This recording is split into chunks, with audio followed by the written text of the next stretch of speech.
Howdy folks, today's lore video is on the All Terrain Recon Transport.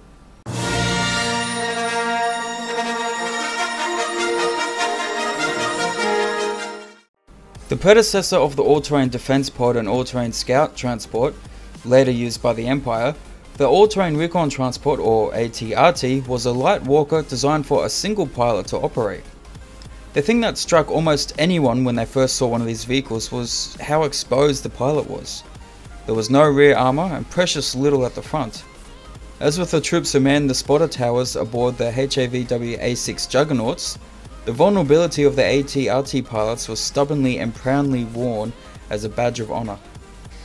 The legs of the Recon Transport were immediately recognisable as scaled down versions of those later used in the Imperial ATSTs, though lacking the fence cutter toe. The ATRT was considerably more agile than the walkers that came after it, with a gyroscopic stabilising system having less weight to try to balance.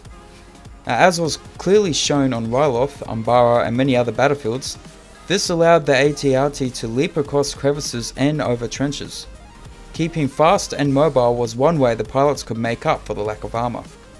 The gyros and the tough legs also allowed the ATRT to be dropped into combat from large-eye gunships. Two walkers could be carried if the gunship was empty, and the ATRTs hopping out backwards to land at a run. This and the walker's ability to run over terrain that would present a challenge to an ATST showed the quality of the terrain sensor package the smaller walkers had, not to mention the sharp eyes and reactions of the specially trained pilots. In straight up fighting, the ATRT fared less well. For example, on Christophsis, the destruction of much of the Republic base left too few of the light craft to be of any real use. On Umbara, they did well in an infantry support role while attacking entrenched enemy soldiers, but quickly became fodder for the Umbaran tanks. On Ryloth, however, the ATRTs proved their worth. A group from the 91st Reconnaissance Corps, known as Lightning Squadron, were able to race easily across the planet's rocky terrain. Separatist units positioned there found it hard to target the walkers, and their AAT tanks suffered heavy losses. The ATRTs were later to play a vital role in retaking the capital city of Ryloth. Now, during the Clone Wars, the chaos of the battlefields often saw strength of numbers carry the day. Many hundreds of thousands of clone troopers were pitted against often greater numbers of battle droids. Larger armoured units such as Scout Walkers and the massive Tactical Enforcer Assault Walkers stalked the contested ground, but while their crews sheltered in the relative safety of the craft's armour, the single pilot of an ATRT was considerably more exposed. In the saddle-like seat of the Recon Walker, the specially trained clone pilot could easily survey the combat and move to support any infantry units requiring the extra firepower of its repeating blaster cannon and mortar.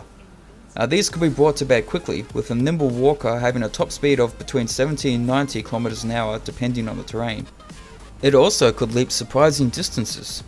And it was true that the ATRT was lightly armoured and that the pilot was vulnerable, but during the thick of combat, the elite pilots proved themselves again and again to be a difficult target. Now, the ATRT was not simply just an infantry support weapon. The Grand Army of the Republic used them to provide situation reports and, field conditions allowing, a continual feed of information back to the forward command centres. And this was achieved thanks to the motion detection, scanning and sensor equipment mounted in the forward section of the ATRT, as well as the enhanced comms gear carried by the pilots themselves. This equipment also acted as a moderately powerful comms relay point for the ground troops. In the aftermath of a Republic victory, ATRT units would be used to survey the field of battle and direct clone troopers to rescue wounded comrades, recover equipment, take prisoners, and to permanently deactivate any separatist droids that remained.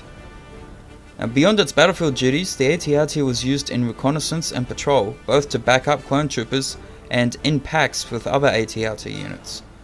On night missions, the walker's already powerful lamps could be enhanced by the removal of the blaster cannon and the fitting of a far larger searchlight, though this clearly left the already vulnerable vehicle even less well equipped to deal with any attack. And that is the All Terrain Recon Transport. So, thanks for watching, I hope you enjoyed the video. I'll talk to you on the next one, and until then, may the Force be with you.